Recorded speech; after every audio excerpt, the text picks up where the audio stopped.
You don't volunteer for everything because it sounds fun.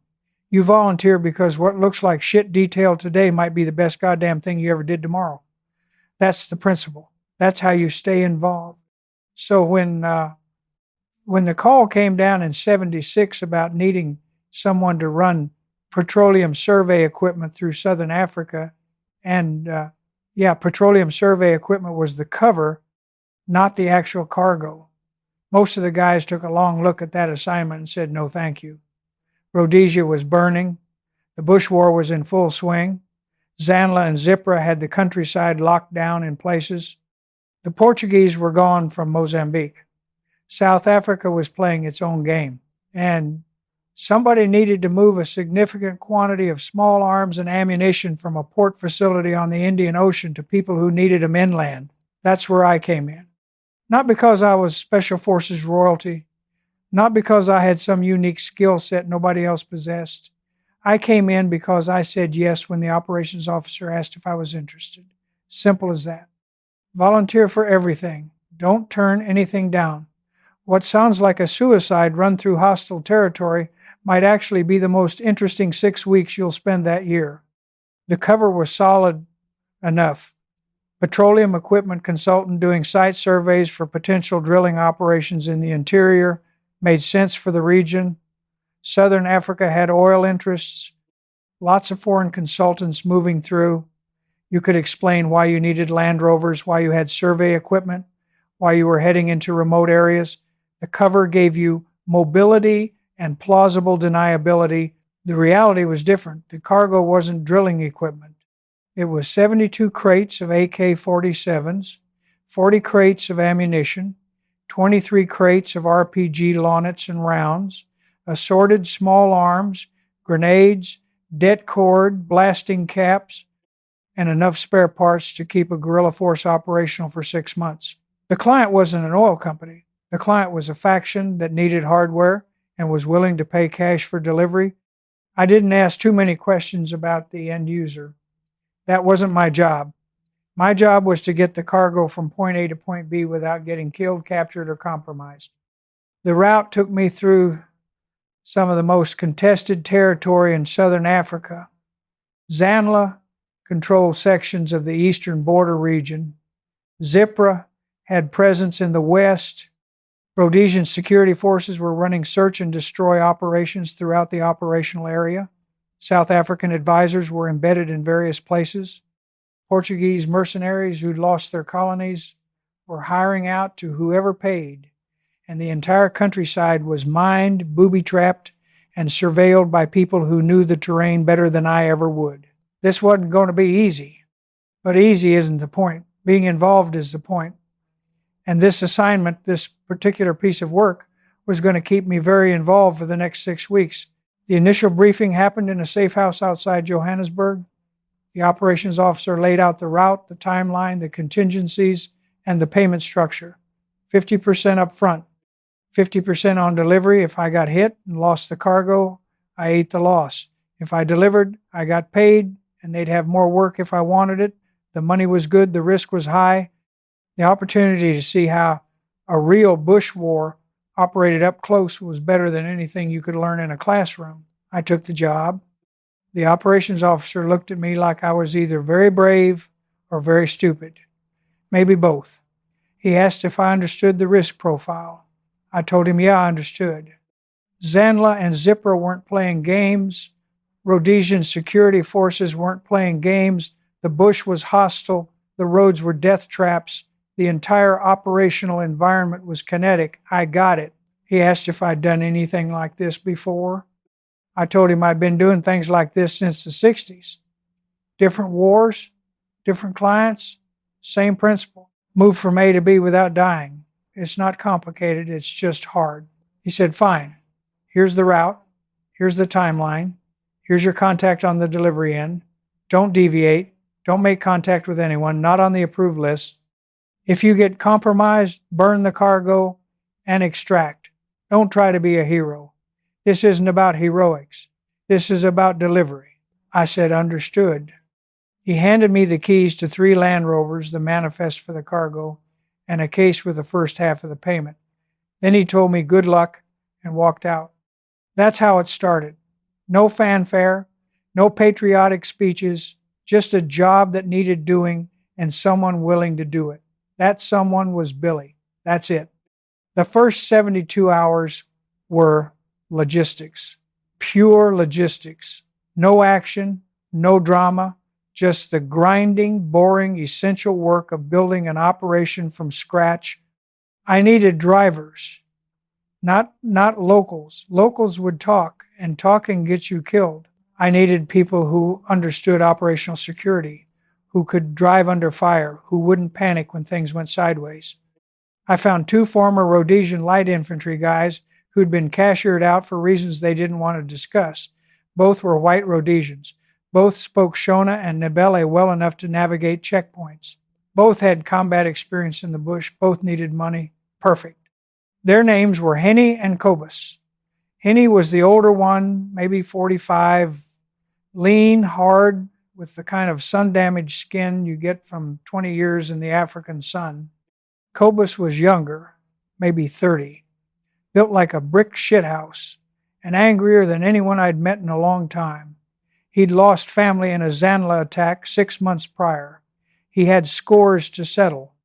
That made him dangerous and useful in equal measure. I told him the deal straight. We're moving cargo through hostile territory. The cargo is sensitive, the route is dangerous, the pay is good. If you want in, you're in. If you want out, walk away now. They both stayed. Next came the vehicles. 3 Land Rover series, 3 long wheelbase models, diesel engines, 4-wheel drive, tough as hell. I spent 2 full days going over every inch of those trucks. Checked the suspension, the differentials, the cooling systems, the fuel lines, the electrical, replaced anything that looked questionable, added extra fuel capacity with jerry cans lashed to the roofs, mounted spare tires on the front bumpers, reinforced the suspension to handle the extra weight we'd be carrying. Then came the weapons. The cargo was weapons, yeah, but we needed our own hardware for the journey. I had an FAL Fabrique Nationale 7.62 millimeter 20-round magazine, the standard battle rifle for half the armies in Africa. Reliable, hard-hitting, good out to 300 meters with iron sights. And he carried an FAL as well. Cobus had a Bren gun, a Bren, the old British light machine gun chambered in 7.62 NATO, heavy as hell, but devastating in a firefight. We also packed sidearms, Browning high powers, 9mm 13-round magazines, and we had grenades, lots of grenades. The cargo itself arrived in a convoy of unmarked trucks 2 days later, 72 crates of AK-47s, still in their factory grease. 40 crates of ammunition 7.62 by 39mm, the standard AK round. 23 crates of RPGs, 7 launchers and rockets. Smaller crates with pistols, grenades, det cord, blasting caps, fuses, everything a guerrilla force needed to wage war. We loaded the Land Rovers carefully. Heavy items low and centered to keep the center of gravity stable. Ammunition distributed evenly across all 3 vehicles, so if we lost one truck, we didn't lose all the ammo. Weapons packed in waterproof tarps in case we had to ford rivers or got caught in rain. Everything secured with cargo straps and bungee cords so it wouldn't shift during off-road driving. By the time we finished loading, each Land Rover was carrying close to 2,000 pounds of cargo. The suspension sagged, the handling was sluggish, but the trucks could move, and that's what mattered. The route we'd been given was indirect. We'd start from a port facility near Beira in Mozambique. Yeah, Mozambique, which was now run by Frelimo and hostile to pretty much everyone except the Soviets and Cubans. We'd move west into Rhodesia through a gap in the border security that our operations officer had arranged. Then we'd transit north through the eastern highlands, staying off main roads, using bush tracks and farm roads where possible. The delivery point was a remote airstrip in the northern operational area where the client would meet us, offload the cargo, and transfer the second half of payment. Total distance, approximately 800 kilometers. Total estimated time, 5 to 7 days, depending on road conditions and security situations. Total probability of making it without contact, maybe 50-50. Not great odds. But odds are just numbers. They don't account for planning, skill, or the simple fact that some people refuse to quit when things get hard. We left Johannesburg on a Tuesday morning, just after dawn. 3 Land Rovers rolling north in convoy. Henny drove the lead vehicle. I drove the center truck. Cobus brought up the rear. We maintained 50-meter intervals between vehicles, close enough to provide mutual support, far enough apart that one mine or ambush wouldn't take out the entire convoy.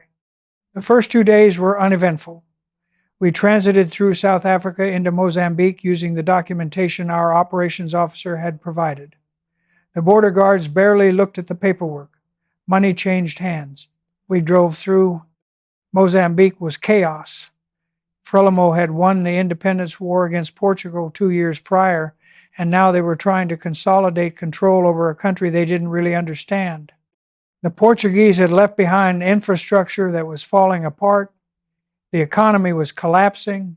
Cuban and Soviet advisors were everywhere, trying to build a socialist paradise in the wreckage of a colonial state. And various resistance movements, Renamo being the main one, were already forming to fight for Limo. We stayed on main roads through Mozambique, moved fast, drew as little attention as possible. The cover story held: petroleum equipment consultant, site surveys, foreign businessman. Nobody cared. The Frelimo soldiers at checkpoints just wanted cigarettes and cash. We gave them both and kept moving. By the 3rd day, we crossed into Rhodesia. That's when things got interesting. Rhodesia, in '76, was a country at war with itself. The white minority government was holding on by its fingernails. ZANLA and ZIPRA were conducting guerrilla operations throughout the countryside. The Rhodesian Security Forces, Rhodesian Light Infantry, Sela Scouts, Rhodesian African Rifles, Special Air Service were running counterinsurgency operations that were effective but ultimately futile. You can't win a guerrilla war when the population doesn't support you. That's the fundamental truth of unconventional warfare. The Rhodesians knew it, they just couldn't admit it. We crossed the border at a remote crossing point that had been arranged in advance. No official border post, no customs, just a gap in the fence line and a dirt track leading west into Rhodesia. We drove through it around 3 in the afternoon, using the sun behind us to make visual identification harder for anyone watching. Once inside Rhodesia, we switched to bush driving. No more main roads, no more paved surfaces, just dirt tracks, farm roads, cattle paths, and open bush when we had to. The Land Rovers handled it well. Those old Series 3 trucks were built for exactly this kind of terrain. But the going was slow. You couldn't push hard on rough ground with 2,000 pounds of cargo. You'd break an axle or blow a tire and then you were done. Henny navigated using maps and compass.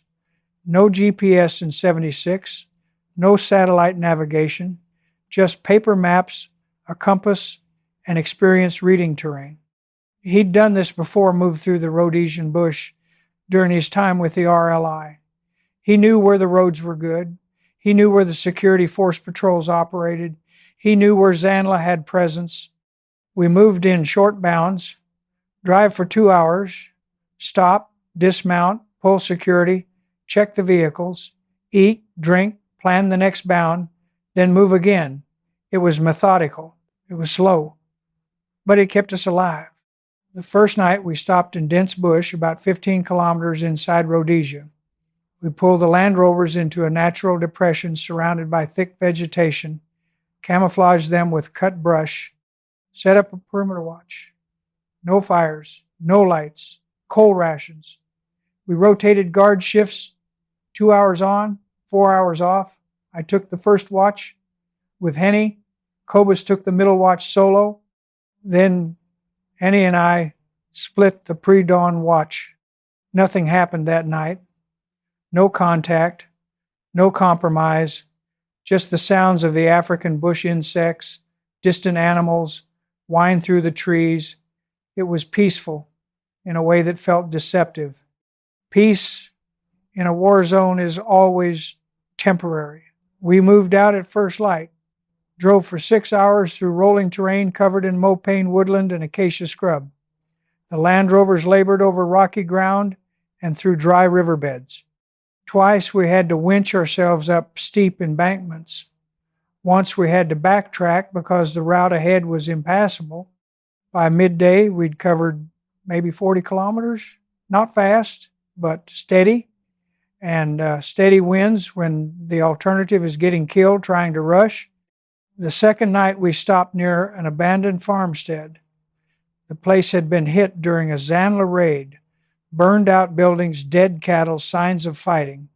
We didn't stay near the buildings. Too obvious, too exposed. Instead, we moved half a kilometer away and set up in dense bush again. That night, we heard gunfire in the distance. Automatic weapons, heavy stuff, probably a security forces contact with a guerrilla unit. The firing lasted maybe 20 minutes, then silence. We didn't move, didn't investigate, not our fight. Our job was delivery, not heroics. Day 3 was harder, the terrain got rougher, more hills, more rivers, more vegetation. We had to cross 2 rivers, both low this time of year. Thank hell, but still challenging with the weight we were carrying. The Land Rovers made it through, but barely. Water came up to the door sills, engines coughed and sputtered, but they kept running. By late afternoon on day 3, we'd covered maybe 120 kilometers total. We were behind schedule. The original plan called for 150 kilometers by day 3. But plans are just guidelines. Reality determines the actual pace. We stopped for the night in a kopje, a rocky outcrop that gave us elevation and good visibility in all directions. This was better defensive terrain than the previous nights. We could see anyone approaching. We had cover from the rocks, and we had good fields of fire in all directions. I felt better about our position that night. Not safe. You're never safe in a war zone, but better. Henny and I discussed the route for day 4. We were entering the most dangerous section of the journey, the eastern highlands, where ZANLA had significant presence. This was Indian country, hardcore Indian country. Security forces operated here, yeah, but they couldn't be everywhere. ZANLA owned the night. They had local support. They knew every trail, every village, every water source. We'd have to move carefully, very carefully. Cobus wanted to push through fast, get through the danger area quickly, and reach safer ground. I understood the logic, but rushing in rough terrain with heavy loads was how you broke equipment and made mistakes. And mistakes in Indian country got you killed. I told Cobus we'd maintain the same pace, methodical, careful, paranoid. He didn't like it, but he agreed. That night I took the middle watch alone, sat on the rocks with my FAL across my lap, scanning the darkness for movement. The African night is never truly dark. Starlight gives you just enough visibility to see shapes and shadows. You learn to trust your peripheral vision more than your direct vision at night. Movement registers better in your peripheral field. Around 2 in the morning, I saw lights in the distance, vehicle lights, moving slowly across the landscape maybe 5 kilometers away. Could have been security forces. Could have been guerrillas and captured vehicles. Could have been civilians just trying to get somewhere. I watched until the lights disappeared, made a note of the direction, marked it on the map. When Henny relieved me at 4, I showed him the map notation. He nodded, said we'd give that area a wide berth tomorrow. Smart man, Henny. He'd survived this long in the bush by being smart. Day 4 started badly. We left the kopje at first light and moved northwest through broken terrain. The route took us through mopane forest, interspersed with rocky outcrops and dry stream beds. Visibility was limited. 50 meters in the forest, maybe 100 meters in the open areas. Not good for early warning. Henny drove point. I followed at 50 meters. Cobus brought up the rear at another 50 meters back. We maintained visual contact but stayed spread out enough that one ambush couldn't take all 3 vehicles. Around 9 in the morning, we reached a section where the track narrowed between 2 rocky ridges. Natural choke point, obvious ambush site. Every instinct I had said don't go through there. Find another route, bypass. But there was no bypass. The ridges extended for kilometers in both directions. Going around would cost us a full day, and we were already behind schedule. Henny stopped his Land Rover and dismounted. I pulled up and joined him. Cobus stayed with the rear vehicle, pulling security. "What do you think?" Henny asked. I looked at the defile. Rocky ridges on both sides rising maybe 30 meters high, thick vegetation on the slopes. The track through the middle was maybe 10 meters wide. Distance through the kill zone, approximately 200 meters. "I think it's a perfect ambush site," I said. "Question is whether anyone's actually using it." Henny nodded. "If they are, we're in caca. Caca. Deep caca." "Yeah." We discussed options. We could wait here and send someone forward on foot to scout. That would take time and expose the scout to massive risk.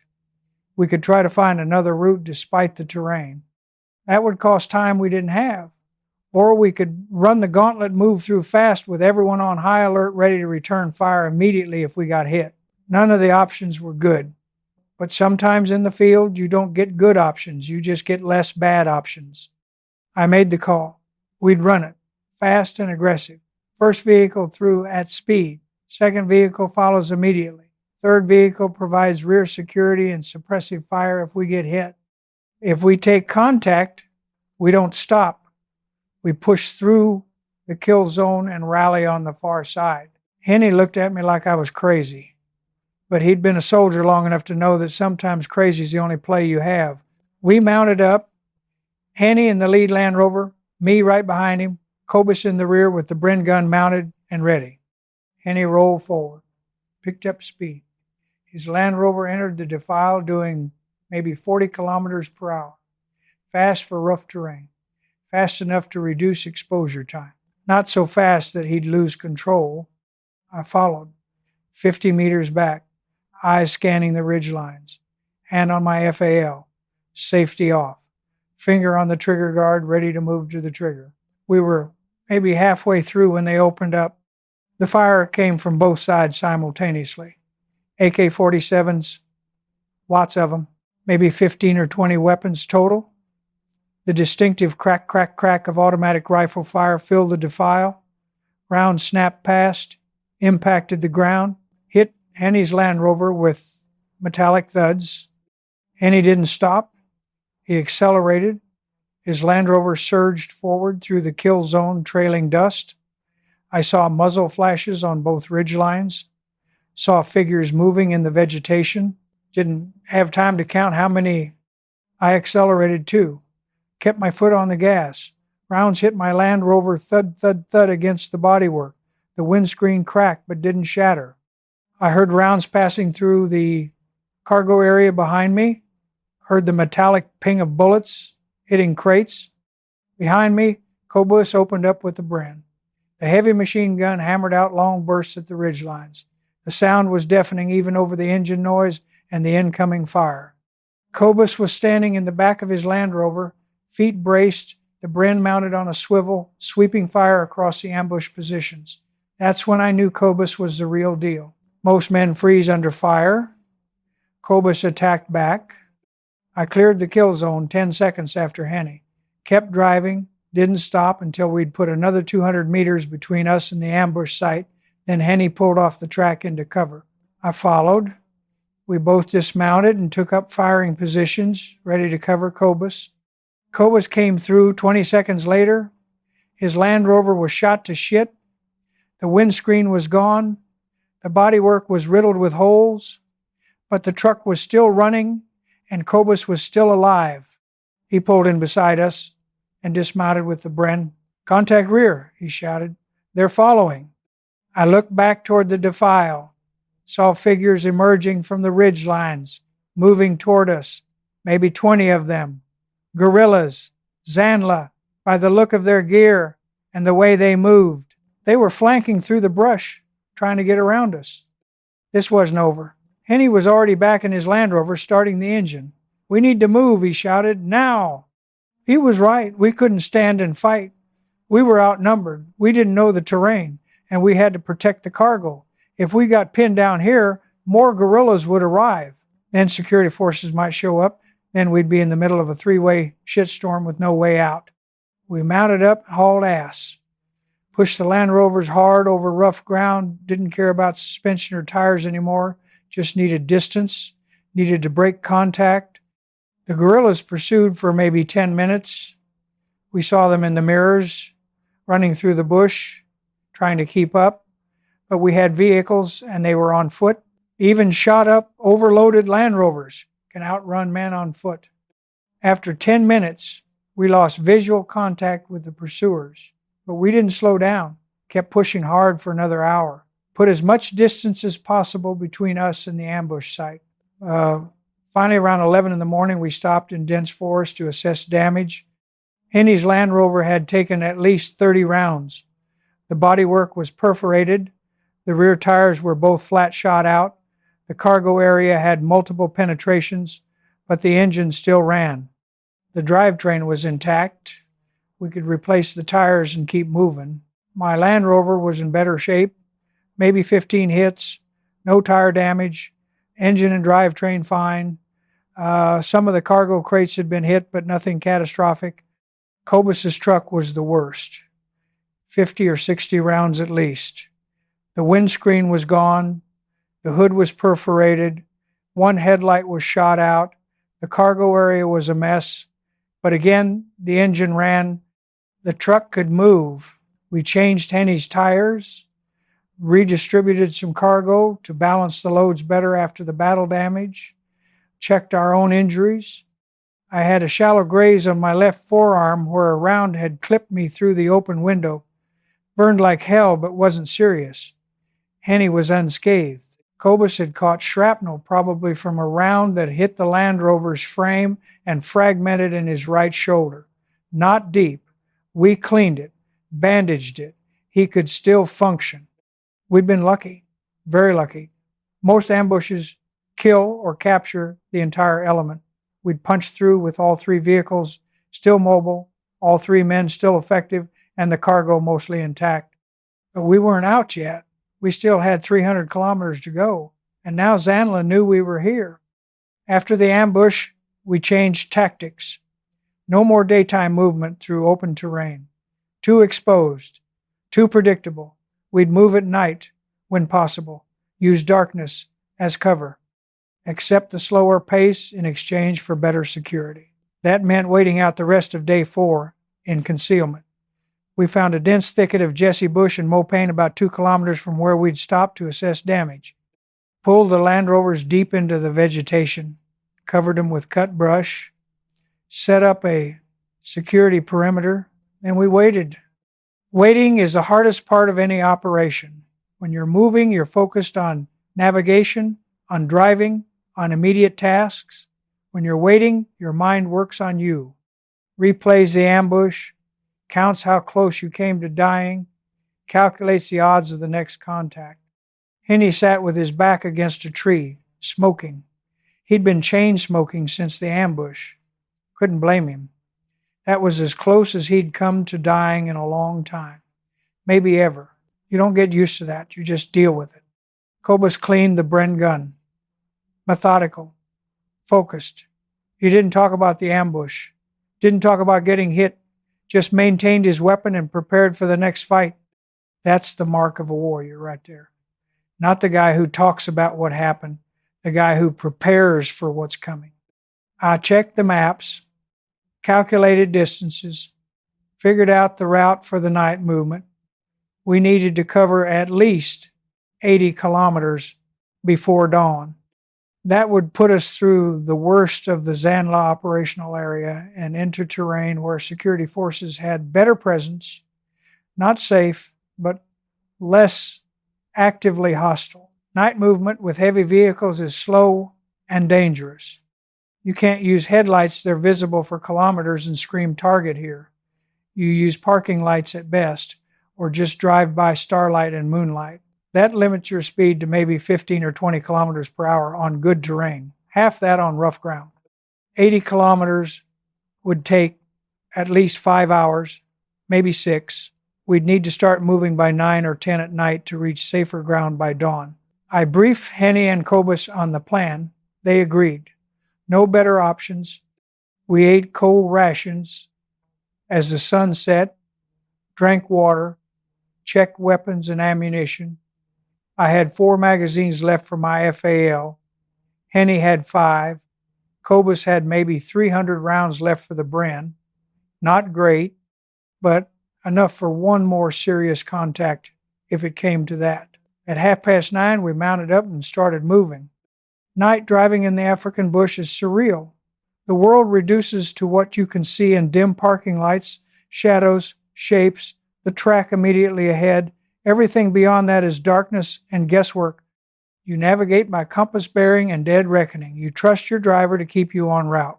Henny drove point again. I followed. Cobus brought up the rear. We maintained tighter intervals at night, maybe 30 meters between vehicles, close enough to keep visual contact in the darkness, close enough to react together if we got hit. The night was clear. No moon, yet it would rise around midnight. Stars provided just enough light to see terrain features once your eyes adjusted. We moved slowly through Mopane Forest, following cattle paths and game trails that roughly paralleled our desired heading. Around 11, we crossed a river. Low water, maybe knee-deep. The Land Rovers forded it easily, despite the weight. On the far side, we stopped briefly to let the brakes dry out. Wet brakes don't work well. You need them working if you get in a firefight and have to maneuver hard. By midnight, we'd covered maybe 30 kilometers, halfway to the target distance for the night. The moon rose 3/4 full, bright enough to cast shadows. That helped navigation, but also made us more visible to anyone watching. Around 1 in the morning, we saw lights again, vehicle lights, maybe 2 kilometers off to our east, moving roughly parallel to our route. Could have been security forces, could have been guerrillas in captured vehicles, could have been completely unrelated to us. We stopped, killed all lights, watched. The vehicles moved south for maybe 10 minutes. Then the lights disappeared, gone. We waited another 20 minutes. Nothing. Whoever they were gone or stopped. We started moving again. By 3 in the morning, we'd covered 60 kilometers, 20 more to go. The terrain was getting easier, less forest, more open grassland, better visibility. That was good and bad. Good because we could move faster. Bad because we were more exposed. The moon was high now, bright as hell. We were basically driving in daylight conditions. I didn't like it. Too much visibility, works both ways. If we could see terrain clearly, anyone watching could see us clearly. Around 4, we reached a region of low hills covered in acacia scrub. This was the boundary of the heaviest ZANLA presence. Once through these hills, we'd be in terrain where security forces conducted regular patrols. Not safe, but statistically less likely to encounter guerrillas. Henny led us through a gap between 2 hills. The track was rough, rocky. The Land Rovers ground forward in low gear, engines laboring. We crested the gap and started down the far side. That's when I saw the checkpoint. There were 3 vehicles blocking the track at the base of the hill. 2 Land Rovers and a truck. Camouflage netting, armed men. This was either security forces or a very well-equipped guerrilla unit. Henny saw them at the same time I did. He stopped, I stopped, Cobus stopped. We sat there in our vehicles, engines idling, watching the checkpoint crew watch us. This was the decision point. We could try to reverse and find another route, but reversing 3 heavy Land Rovers up a rocky hillside in the dark was a recipe for disaster. We could try to run the checkpoint, but if they were security forces, that would mark us as hostile. If they were guerrillas, we'd be in a firefight we might not win. Or we could approach and play it straight, use the cover story, act like petroleum consultants who'd gotten lost and ended up driving through the bush at night, hope they bought it. I made the call. We'd approach. Slowly. Hands visible, no weapons showing. Play it cool. I dismounted and walked forward ahead of the vehicles. Hands up, non-threatening, walked toward the checkpoint. The armed men fanned out, weapons trained on me. I counted 6 of them, white men, Rhodesian Security Forces by their gear and bearing. That was good, probably better than ZANLA anyway. An officer stepped forward. Captain's rank insignia, mid-30s, hard face, eyes that had seen too much shit. "Who the hell are you?" he asked. Not friendly, not hostile, just direct. "Petroleum equipment consultant," I said, keeping my voice calm and level, "conducting site surveys in the region.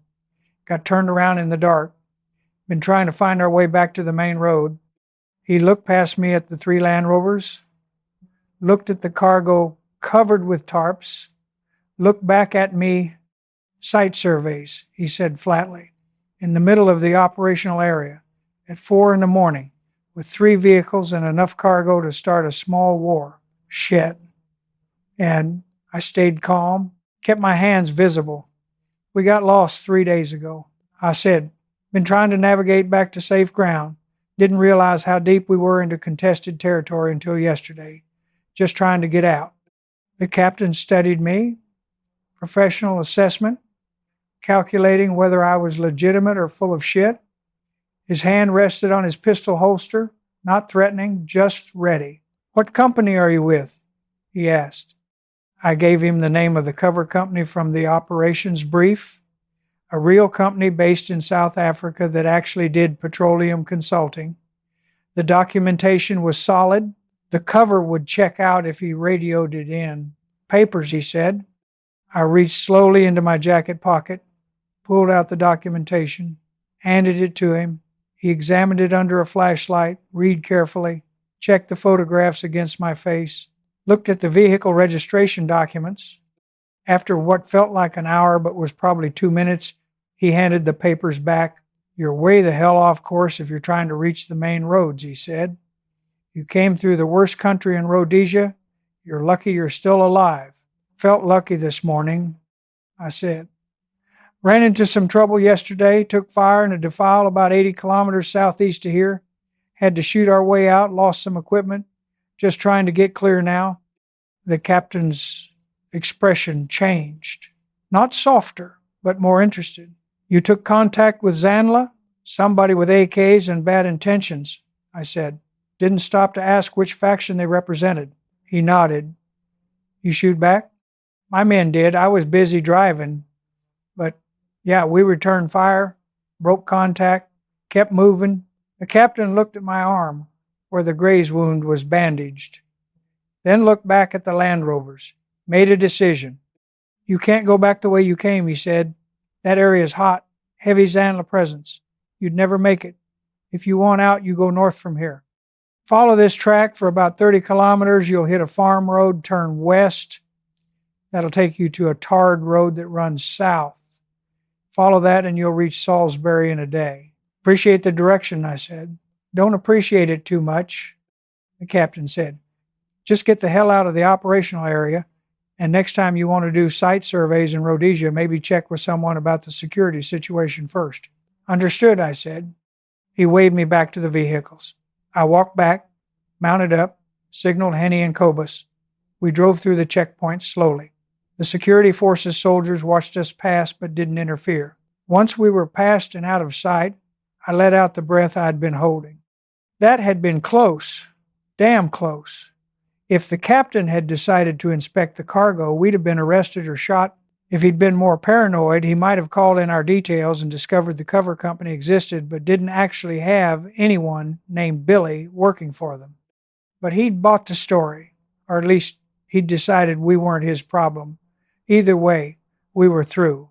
We followed his directions, reached the farm road just as dawn broke, turned west, found the tarred road an hour later. From there, it was mostly clear sailing.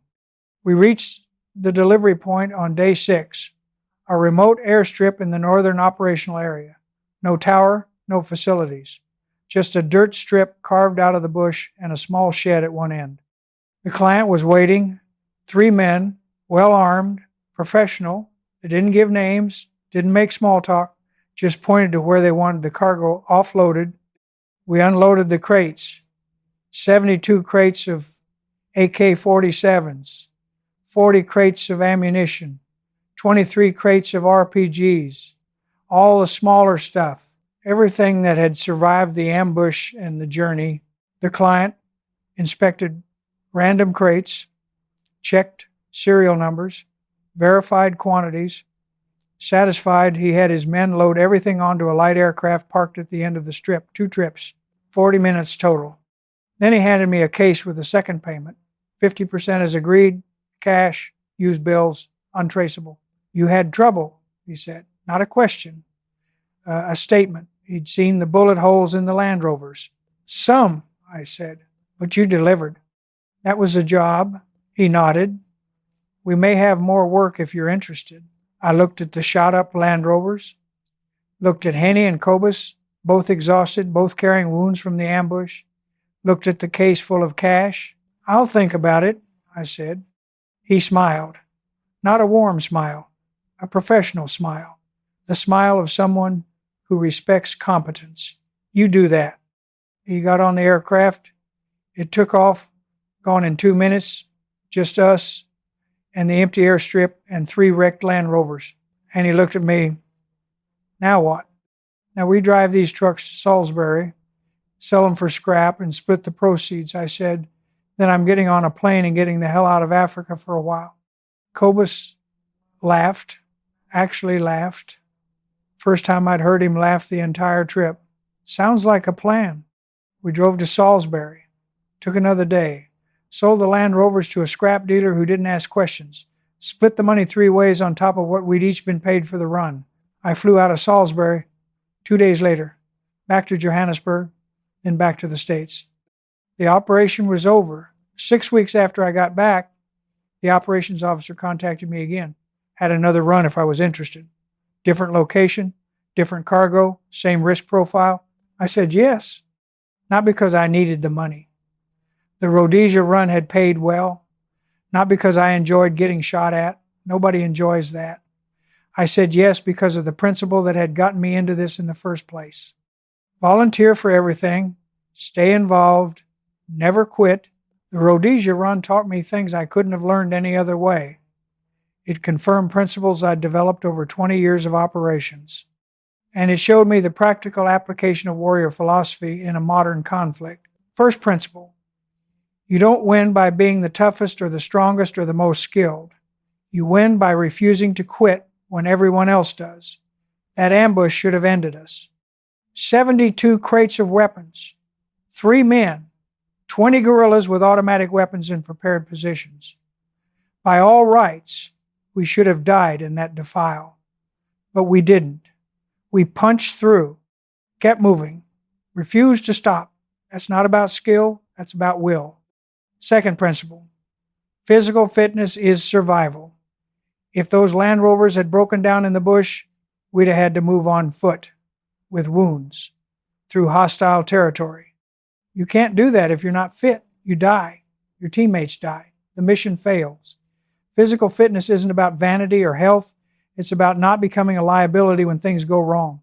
Third principle: the mission defines the warrior, not the other way around. The Rhodesia run wasn't glorious. It was logistics under fire, moving cargo from point A to point B. Nothing heroic about it, but it needed doing. Someone had to do it. That someone volunteered. That's the warrior identity. Being willing to be involved in whatever needs doing, regardless of whether it makes you look good. That's what I learned running guns through the Rhodesian Bush War. That's what the ambush taught me. And that's what I carried forward into every operation after that. The work isn't about glory. The work is about being willing to do what others won't. The work is about seeing an assignment everyone else turns down and saying yes anyway. The work is about getting shot at, getting wounded, getting compromised, and still completing the delivery because that was the job. That's it. That's the standard. You volunteer for everything. You stay physically capable of doing hard things. You refuse to quit when conditions turn bad. And you complete the mission regardless of what that costs you personally. That's what being a warrior means. Not the weapons, not the combat, not the kills, the willingness to be involved, the refusal to quit, the commitment to see the job through no matter what. Rhodesia showed me that in ways no training exercise ever could. The ambush confirmed it, the checkpoint tested it, the delivery proved it. And when the operations officer called 6 weeks later with another run, I said yes, because that's what warriors do. They stay involved, they volunteer, they don't quit. I'm Billy. I've run operations in wars most people have never heard of. I've worked with clients whose names you'll never know. I've done things that will never appear in any official history. The Rhodesia run was one job among hundreds, but it was the job that crystallized everything I'd learned in 20 years of unconventional warfare into a single operational truth. You survive and succeed not by being special, but by being willing. Willing to volunteer when others won't, willing to push through when others quit, willing to complete the mission regardless of the cost. That's the standard. That's the principle. That's what works. You want to know how to succeed in dangerous work? Volunteer for everything. Stay fit. Never quit. That's it. Not complicated. Just hard. The Rhodesia run proved it. The ambush confirmed it. And every operation since has reinforced it. Volunteer for everything. Never quit. Stay involved. Period.